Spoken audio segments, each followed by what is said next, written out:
Jovem Pan Saúde. Olá, bem-vindos ao Jovem Pan Saúde. Eu sou Lívia Zanolini e no programa de hoje vamos falar sobre a mudança de hábitos alimentares dos trabalhadores durante o expediente. Com a pandemia, muitas pessoas começaram a pedir comida e também a cozinhar em casa. E quem está com a gente hoje para falar um pouco mais sobre esse tema é a doutora Laís Augusto, nutricionista da Sodexo On-Site Brasil. Doutora, bem-vinda, obrigada pela participação. Obrigada pelo convite. E também o Dr. Edmo Atique Gabriel, cardiologista e cirurgião cardiovascular. Mais uma vez, bem-vindo, doutor. Obrigado, Lívia. É sempre um prazer estar no Jovem Pan Saúde e hoje podendo falar de um tema tão importante como esse. Pois é. Todo mundo precisa se alimentar, então é um assunto que é de interesse de todo mundo, sem exceção. Começo então com a senhora, doutora Laís. Eu já ouvi de muitos especialistas, e claro, da população como um todo, que nós somos o que nós comemos. O que essa frase quer dizer e se ela é verdadeira? É muito verdadeira, na verdade ela quer dizer muito, E eu costumo falar que não só nós somos o que nós comemos, porque também nós somos o que nós bebemos, Porque tão importante quanto se alimentar bem é ingerir a quantidade de líquido necessária, a quantidade de água durante o dia, Então são os dois pontos principais, a alimentação e a ingestão de líquido. E tem tudo a ver com a nossa saúde em primeiro lugar e também com aquelas pessoas que estão buscando estética, emagrecimento. Então, é muito importante e é uma frase completamente verdadeira. Pois é. Doutor Edmo, quando a gente fala de saúde do coração, a alimentação, claro, imagino que seja essencial. Quais são os principais problemas que a gente pode ter cardiovasculares devido a uma má alimentação? A gente pode acumular ao longo da vida, Lívia, uma série de problemas cardiovasculares. E a gente sabe que na infância, os nossos erros alimentares, eles podem começar a se consolidar. Você pode começar a aumentar a sua propensão para hipertensão arterial, para diabetes mellitus e também para o colesterol elevado, E quando eu digo colesterol, a gente coloca colesterol, triglicérides, todas as variações possíveis. Ou seja, você pode acumular problemas alimentares ao longo da vida e desenvolver isso desde a adolescência até o resto da sua vida, se você não tomar cuidado e não mudar o seu estilo de vida e seu estilo alimentar. Agora, doutora Laís, vocês fizeram uma pesquisa, um levantamento, mostrando como a alimentação mudou durante a pandemia. As pessoas começaram a se preocupar mais com a saúde alimentar, houve uma procura maior por nutricionistas. O que essa pesquisa mostrou para a gente? Sim, a gente resolveu, a Sodexo resolveu desenvolver essa pesquisa até para entender essa mudança nos hábitos alimentares durante toda a pandemia, Porque se a gente parar para comparar, do início da pandemia até agora, foram muitas mudanças nos hábitos alimentares. Então, assim, no começo da pandemia, as pessoas, elas deixaram para lá, a alimentação ficou em segundo plano, isso a gente observou muito, nos nossos atendimentos diários que a gente fazia. Até a procura diminuiu um pouco pelos nossos atendimentos, porque as pessoas estavam psicologicamente, vamos dizer assim, afetadas e com medo, Lógico, pela questão da pandemia, que ainda não se conhecia muito bem, não se sabia onde ia dar. Então, a alimentação acabou ficando um pouquinho de lado. Só que aí o tempo foi passando, as pessoas, a gente foi enxergando que aqui era um cenário que não ia mudar tão cedo, e aí já estamos indo aí para quase 2 anos, de pandemia, chegando quase no final agora, mas ainda estamos na pandemia. E aí as pessoas, com o passar do tempo, começaram a chegar e falar, opa, peraí, não dá para continuar assim, Então, aí, o que a gente pode fazer para poder melhorar? Aí surgiu aquele alerta lá de que seria importante voltar a pensar um pouco na alimentação. E a gente queria entender o que essas pessoas estavam buscando, o que elas buscaram naquele momento e o que elas estão buscando agora para a alimentação, trazer soluções e qualidade de vida para esses clientes que a gente atende. Então, isso para a gente entender é fundamental, porque foi uma mudança muito grande. E aí a gente acabou descobrindo dados super interessantes, exatamente o que você falou, Lívia. muitas pessoas, no começo da pandemia, optaram pelo delivery, né, por pedir a comida pronta. Só que aí a questão da saudabilidade começou a falar um pouquinho mais alto. E foi quando 85% das pessoas optaram por fazer a preparação em casa. Começaram a se programar, né? Porque para você preparar uma alimentação em casa, você tem que se programar ali em relação a compras e tudo. E também pensando na saúde, elas começaram a se alimentar dentro de casa. E um estudo mostrou também que é muito interessante, é que em casa as pessoas comiam com mais calma, né? Então, assim, às vezes, no dia a dia do trabalho, na correria, as pessoas saíam para almoçar, comiam de forma muito rápida, o que é péssimo, né, para a nossa saúde. A gente precisa ter esse tempo para refeição. E aí, quando elas começaram a ficar em casa ali no home office, ela trouxe um pouco de calma ali no momento da refeição. Então, o tempo de refeição dentro de casa, ele é maior do que quando as pessoas estão no seu local de trabalho. Então, isso foi uma coisa muito interessante que a pesquisa mostrou. Além disso, o que a gente achou mais legal, assim, que a maioria das pessoas que estão voltando para suas atividades dentro do local de trabalho, elas querem voltar a se alimentar nos restaurantes que comiam antes. Então, aí a gente fala tanto de empresas quanto restaurantes que às vezes a pessoa tem próximo ali ao local de trabalho. Então, elas também sentem essa necessidade, o alívio de ter a comida disponível ali, não mais ter que pensar naquilo, né, naquele cardápio para desenvolver todos os dias. Então, esses foram os principais pontos que a pesquisa mostrou, né? A importância da saudabilidade. As pessoas estão buscando muito nesse momento atual, coisa que elas não buscaram ali no começo da pandemia. E também, ao mesmo tempo, a praticidade de já ter a comida ali pronta, retornando ao local de trabalho. Agora, doutor Edmo, a doutora Laís falou que no início da pandemia muita gente optou pelo delivery, né? E aí, quando a gente fala em delivery, não tem como deixar de associar com fast food, que é muito comum nesse tipo de pedido que a gente faz de alimentação que vai chegar na nossa casa.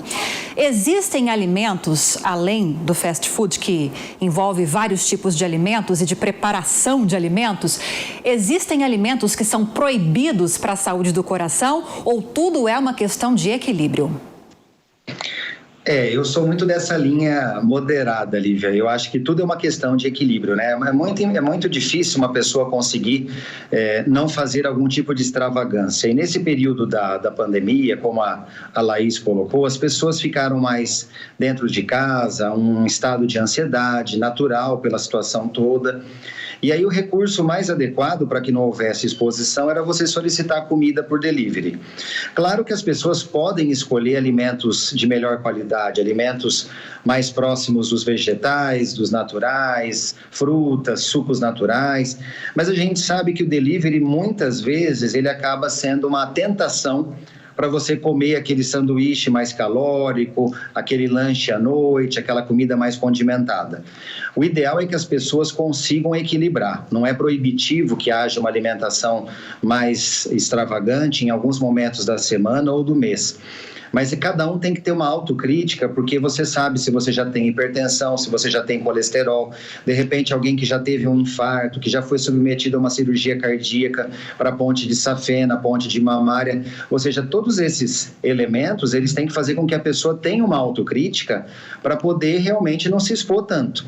A gente sabe que agora, nessa retomada pós-pandemia, as facilidades aumentaram. Você consegue ir no restaurante, você consegue manter o delivery e você pode fazer os dois. Você pode, realmente, se você quiser, você pode acumular aí calorias das duas formas. Então, talvez agora seja essencial retomar a atividade física e, em paralelo, rever o estilo de alimentação. E aí, se você vai fazer em casa ou via delivery, a ideia é você escolher, com a orientação de um especialista ao teu lado, os melhores alimentos e as melhores opções. Aí é com a senhora, doutora Laís. O doutor Edmo deu a deixa aí de como montar, né, pensar numa alimentação saudável. Supomos, então, que eu chegue num restaurante e tenha todas as opções possíveis, ou muitas opções. Qual seria a melhor forma de se preparar um prato para se ter uma alimentação saudável?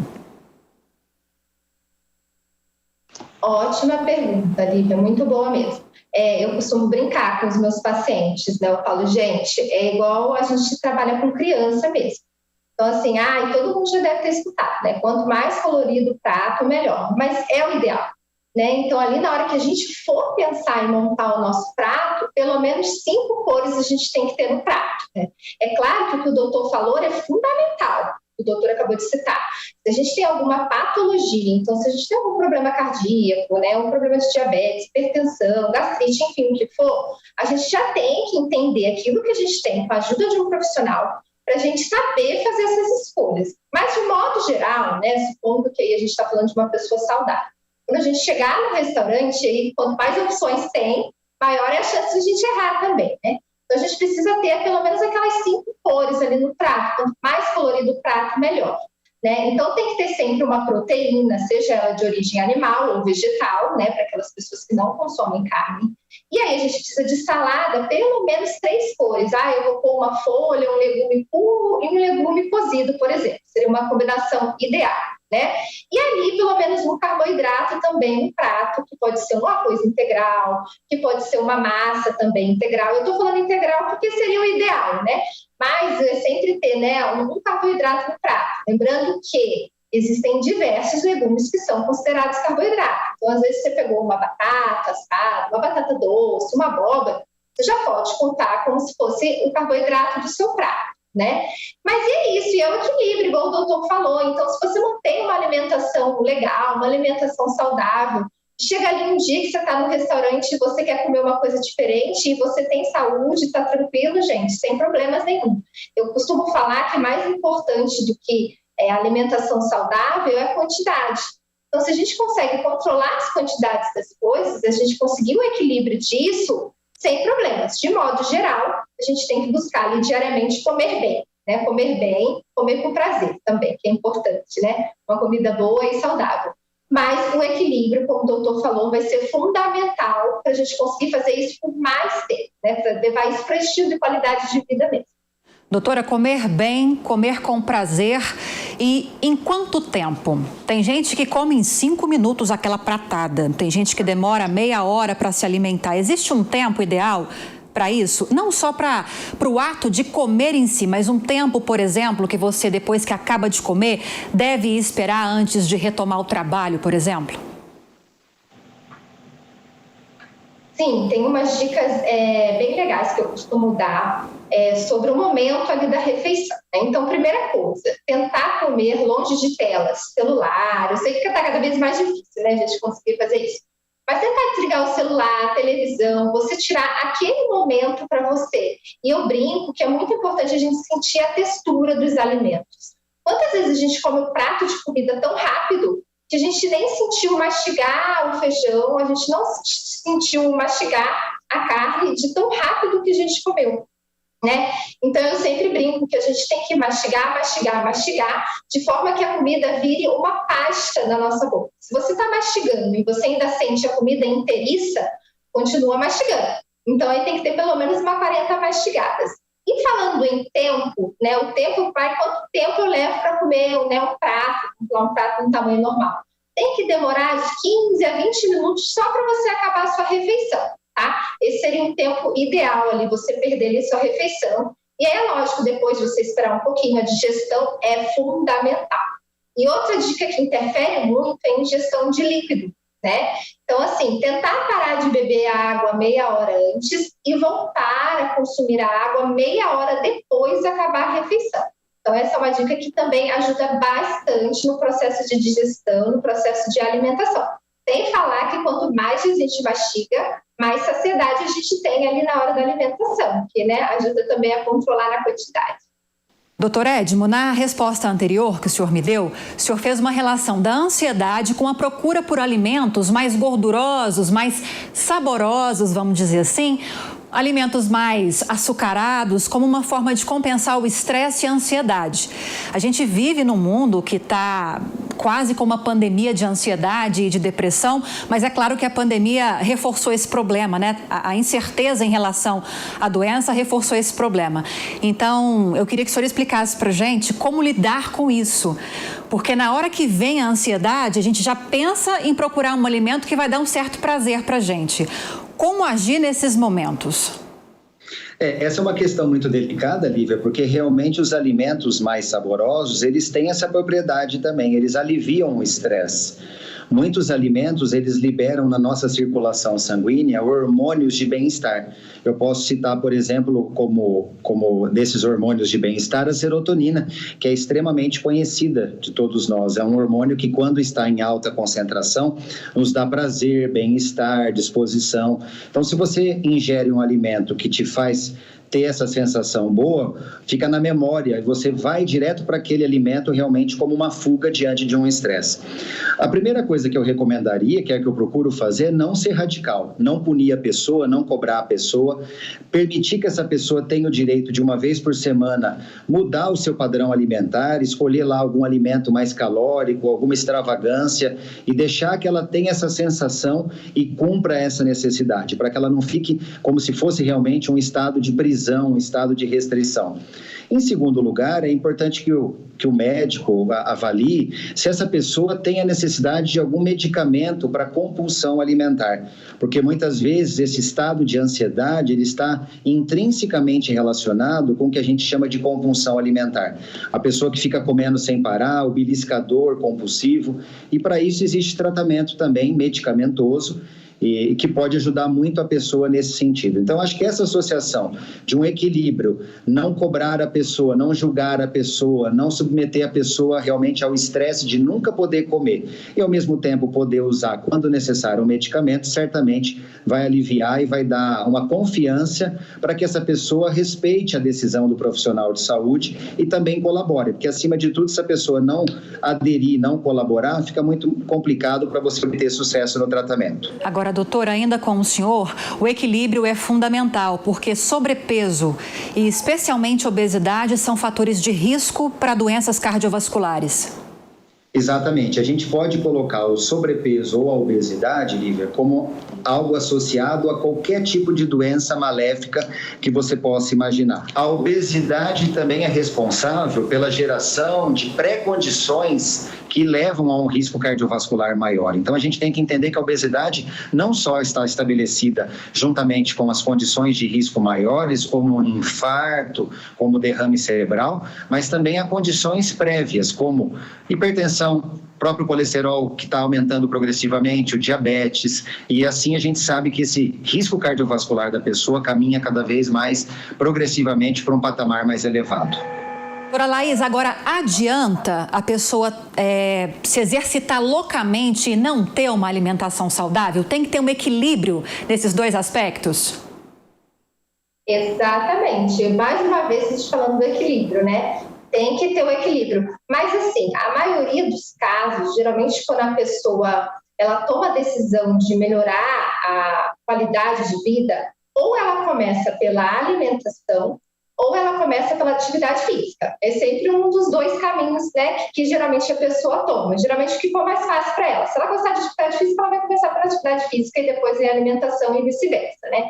Então, o nosso cérebro, ele entende, assim, a gente começa com a atividade física, ele já começa a chamar a atenção ali, nossa, estou fazendo atividade física, o que eu posso fazer para melhorar a alimentação, o que eu posso fazer para melhorar a alimentação? Então, isso na maioria dos casos acontece. Porém, hoje em dia, a gente tem muito a internet, né? Muitas, igual a gente está falando assim, alimentação muito restrita, né? Muitas dietas diferentes, onde as pessoas acham que podem comer uma quantidade gigantesca de alimentos, né, calóricos, e aí depois compensar isso durante a atividade física, né? E aí a gente está falando de conseguir um resultado estético, mas e a saúde, né? Será que se a gente comer tudo aquilo que a gente quer, come, e depois, não, eu vou fazer atividade física, eu vou compensar. Tudo bem, você pode até perder ali, mas e a saúde? Toda aquela caloria, aquela gordura que você consumiu. Então, mais uma vez, precisa haver um equilíbrio, né? A atividade física, ela tem um ótimo resultado quando relacionada à alimentação e a alimentação quando relacionada à atividade física. As duas precisam andar ali combinadas, né? Uma do ladinho da outra. Eu vou te fazer uma pergunta, doutora Laís, que depois eu vou replicar para o doutor Edme. Pode ser que vocês não concordem, porque é um assunto que gera muita discussão, muita polêmica. Primeiro, a senhora, doutora Laís, qual a sua opinião em relação ao chamado jejum intermitente? Aqueles longos períodos de jejum. A minha opinião é a seguinte, voltamos de novo a falar do equilíbrio, né? A gente, quando há anos atrás, a gente trabalhava muito com a questão de comer em 3 em 3 horas, né? Lembra antigamente?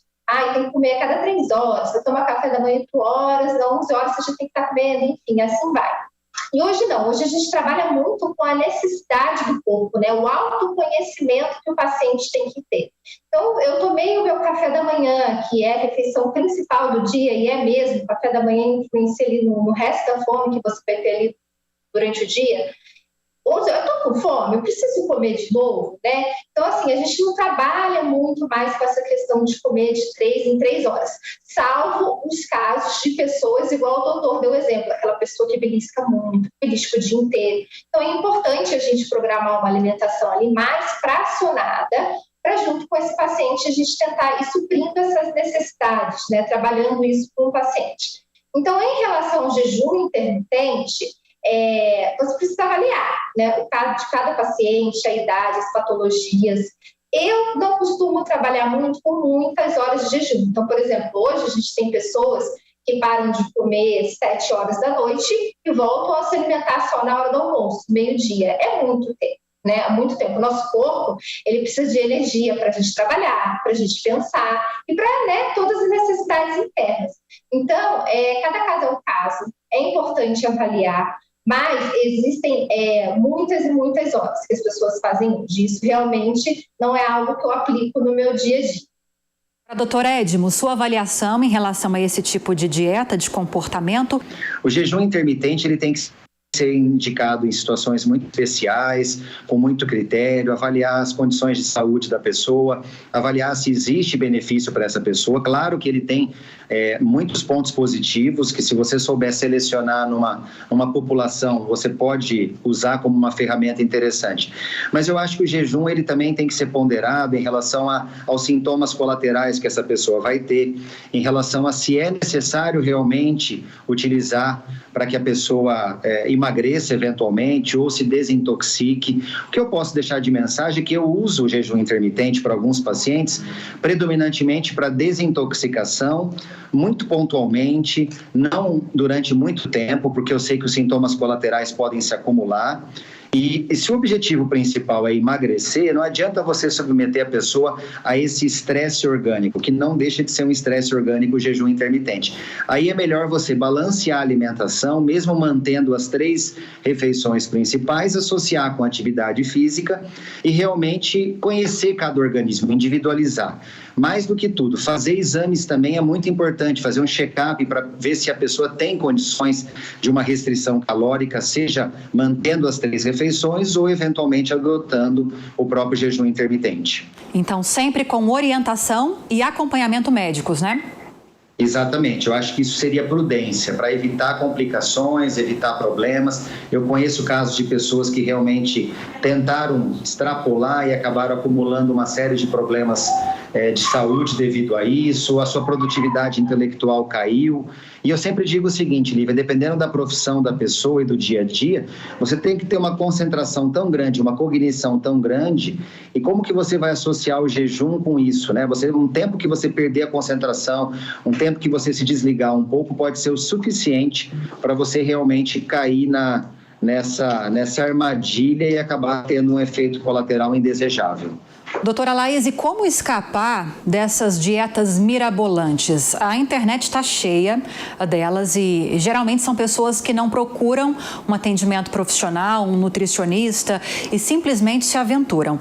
Eu não estou me lembrando agora de alguma muito louca, mas eu acho que tem alguns exemplos que a senhora pode compartilhar com a gente e dizer por que é importante não entrar nesse tipo de dieta sem nenhum acompanhamento. Se a gente for falar de dieta da moda, aí acho que cada semana aparece uma novidade aí, né? Uma no auge, mas diversas, né? Tem a época que foi a dieta detox de líquido, onde a pessoa ingeria só líquido durante o dia inteiro, né? Não consumia nenhum tipo de alimento, era só líquido. Tem a 100%, tira 100% que a gente chama de low carb, né? Low carb ainda é redução de carboidrato, mas existem aquelas pessoas que tiram 100% do carboidrato no dia. Então, assim, é aquela questão que, inclusive, o doutor comentou. Tudo que é radical não dura. Tudo que é radical não dura, a gente não consegue levar muito para frente. Vai durar 1 mês, vai durar 2 meses, e olhe lá, né? Então, tudo que é radical não dá certo, além de prejudicar a saúde, porque você deixa de consumir variados grupos alimentares, porque cada grupo alimentar tem uma quantidade de vitaminas e minerais presentes nele. Então, você restringe muito a sua alimentação, prejudica a sua saúde por algo que você não vai conseguir levar por muito tempo, né? Então, o ideal é procurar um profissional, seja um médico, seja um nutricionista, um nutrólogo, enfim, não depender hoje da internet. Então, precisa da ajuda de um profissional, assim como, por exemplo, quando a gente vai iniciar a atividade física numa academia, como que a gente vai, né, fazer naqueles aparelhos sem nenhuma instrução, né, ou vai fazer uma aula dentro ali da academia, sem ter um professor para acompanhar, não dá. Então, são coisas, se a gente realmente quer um resultado, a gente busca por essa qualidade de vida, o primeiro passo é buscar uma ajuda profissional, para essa profissional entender qual que é o seu objetivo, né? Muitas vezes, por exemplo, eu chego com pacientes aqui super saudáveis, vou dar um exemplo, super saudáveis, com peso super dentro do normal, e na cabeça da pessoa ela acha que ela precisa perder peso, que ela precisa melhorar mais ainda a alimentação, e às vezes ali no momento da consulta, só naquela conversa, né, a gente consegue falar assim, olha, você está indo bem ou não, né, você precisa melhorar nisso, naquilo.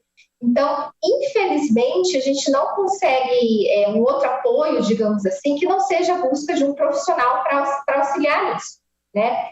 E aí é legal, assim, quando você vai, né, para o médico, em uma consulta, você já sai ali com muita coisa nova, aprendendo muita coisa, e o principal, você conseguir aplicar aquilo no seu dia a dia. Então, hoje, depender da internet para fazer dieta, nossa, você vai achar 100 tipos de dieta e que te dão N resultados diferentes, né? Porém, lógico, afeta a saúde, por isso que o ideal é procurar um profissional. O equilíbrio é a chave para a vida, né? Não só para a alimentação, mas em qualquer setor da vida da gente. Doutora Laís, obrigada pela entrevista. Obrigada, muito obrigada pela participação, adorei, gente. Obrigada mesmo. Nós que gostamos. Doutor Edmo, mais uma vez, obrigada pela presença. Obrigado, Lívia. Sempre é uma honra estar aqui com vocês no JP News Saúde. Um abraço para vocês. Tchau, tchau. Tchau. E o Jovem Pan Saúde fica por aqui. Agradeço também a sua companhia. Espero que você tenha gostado do programa de hoje. Se tiver alguma dúvida ou sugestão de outros temas, é só enviar um e-mail para a gente. saúde@jovempan.com.br. Para rever essa e outras entrevistas, acesse o canal Jovem Pan Saúde e também o aplicativo da Panflix para Android e iOS. Para você também um grande abraço e até a próxima. Jovem Pan Saúde.